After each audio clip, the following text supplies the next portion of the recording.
This video is brought to you by the Battle Zoo Bestiary, a new book with over 100 award-winning monsters and other resources from Paizo lead designer Mark Cypher. Sign up today at kickstarter.rollforcombat.com and join the campaign when it launches on August 31st.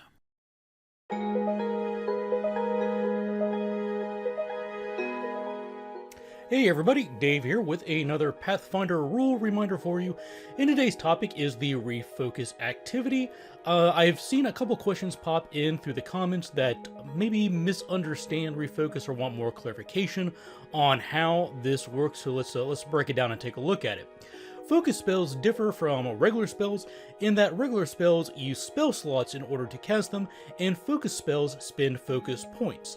And the key difference between a spell slot and a focus point is after you spend a focus point to cast a focus spell, you can spend 10 minutes of rest on the refocus activity and get that focus point back. And so this allows you during the adventuring day to continually use your focus spells as long as you are afforded 10-minute windows of rest in order to refocus and get those points back.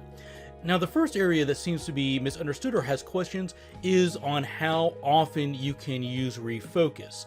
For example, people look at things like the champion paladins lay on hands ability and ask, is this correct? Does this mean that after a hard fight, I can sit there and cast lay on hands to heal some hit points and then spend 10 minutes of rest to get that point back, and then cast it again and then spend 10 minutes to get it back, and so on until the entire party is completely healed before we go on to the next encounter? And the answer by raw is yes, you can do that. There's nothing limiting a player from doing that. And the restriction to that is time. So that is putting the onus on the GM to figure out, well, does it make sense for these people to spend, 2 hours just sitting here? Or are they in a safe space? What's the big bad doing during this extended period of time? What are these narrative story consequences going to be from the players taking this extended rest in the middle of their adventuring day?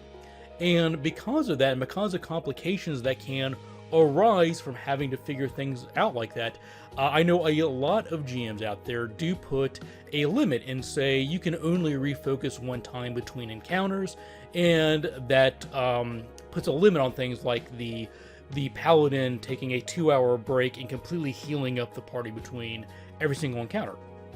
But by raw, yes, that is the way it works. There's no limit to how many times you can refocus during a day. But there is a limit to refocus that is often overlooked, and we should probably check that out.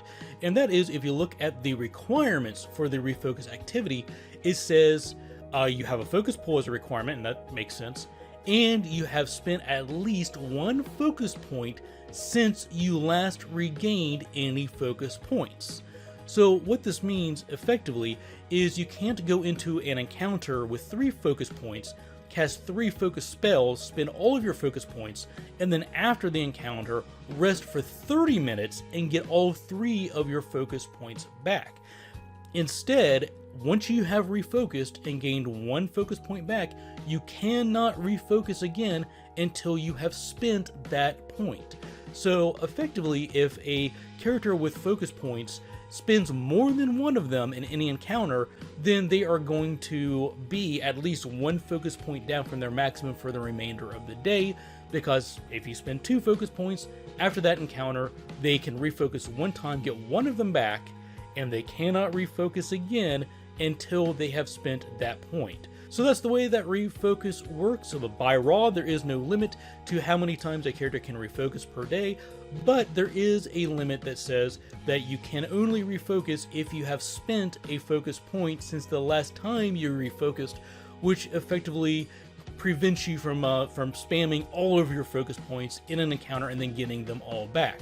If you have any questions about this, or if you have any suggestions for future rule reminders, please let me know in the comments. As always, I will leave links to my videos on magic and any other relevant topics to refocus in the description of this video. If you'd like to have more information, make sure you check those out. And I want to make sure I take just a quick moment to say thank you to everybody out there who supports me in this channel, whether that's by subscribing to the Patreon, subscribing to the channel, giving me your suggestions, commenting on the videos, liking the videos, sharing the videos with your friends. I really appreciate everything you folks do to support me. And with that, thanks for watching, take care, and happy gaming.